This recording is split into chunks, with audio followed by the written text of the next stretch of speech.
Welcome, psychology students, to course week 18. So that's January 12th through the 18th. So this week we have this quick overview video. It won't be too long. Then you're going to look at social learning, right? So you had covered all we had done classical conditioning and operant conditioning.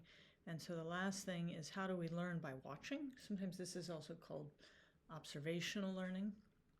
And then we're going to look at the ways in which learning theory is kind of used a bit now and then a little bit more later. So we use a lot of, in the treatment of anxiety disorders, we use a lot of what we covered in operant conditioning and classical conditioning. So we're going to come back to that a little bit, but you're going to look at applying learning here.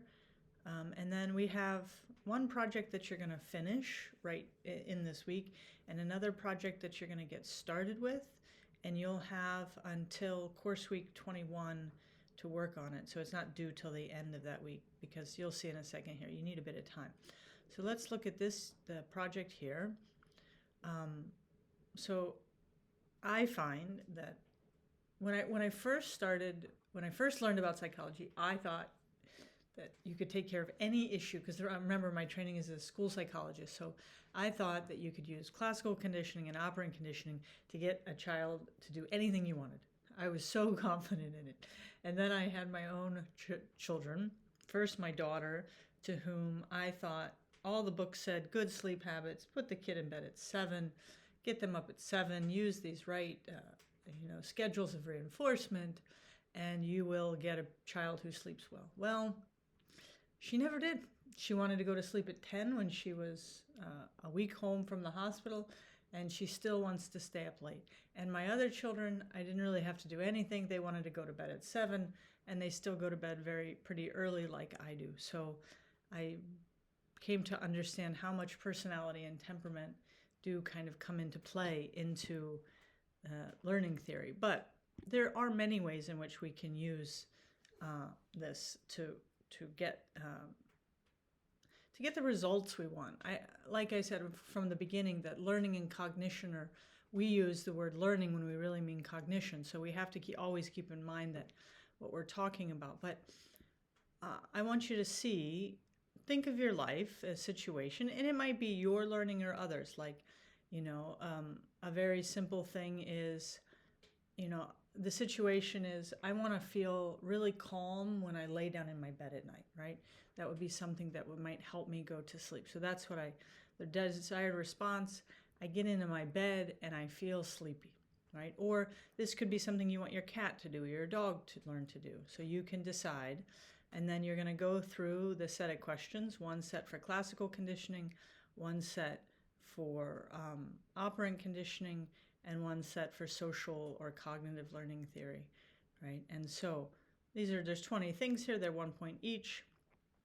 And if you get stuck on a term, just let me know. But, be creative. Try to see what would you like to see happen. Like if I was doing social cognitive, I would love to see, or you could kind of intermix them. Like if I want my kids to put their dishes in the dishwasher. So what is the situation? We finished dinner and everybody's plates are on the table.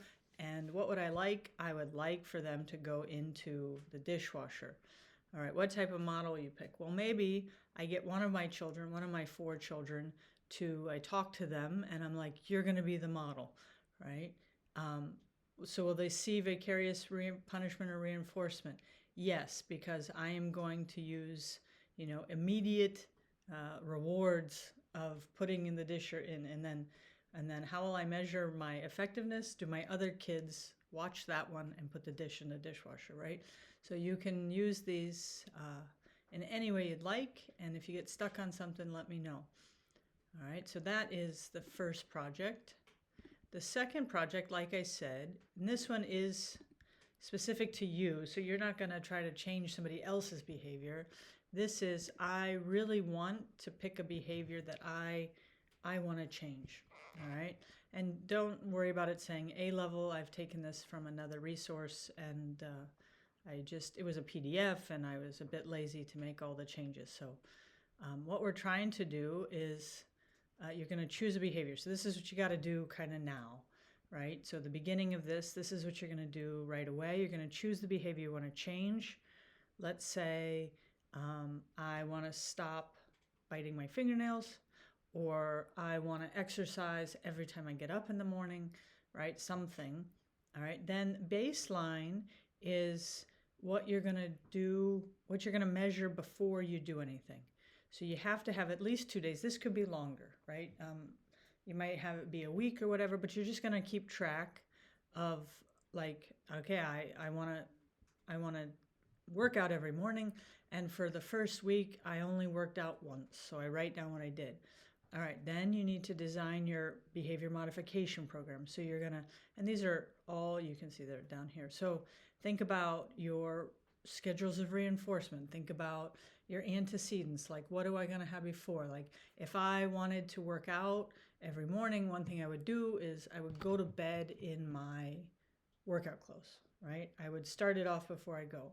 So implementing the program, this should be 2 or more days. Hopefully it's even longer because I'm giving you lots of time for this.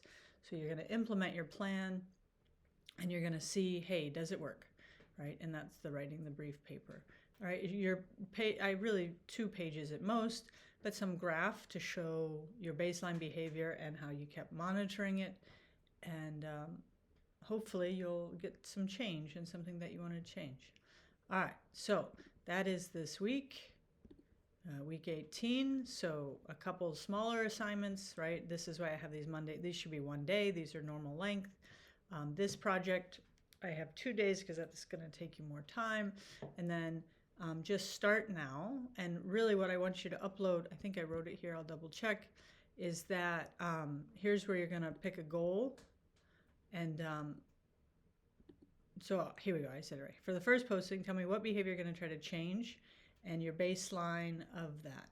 If you end up needing more time to your baseline because it's something you need to measure over a longer time, then just say, I want to change this behavior and this is going to be, right? And then hopefully some of your plan. And then in 3 weeks, then you'll upload how it went. All right. Have a great week. Let me know if you get stuck on anything.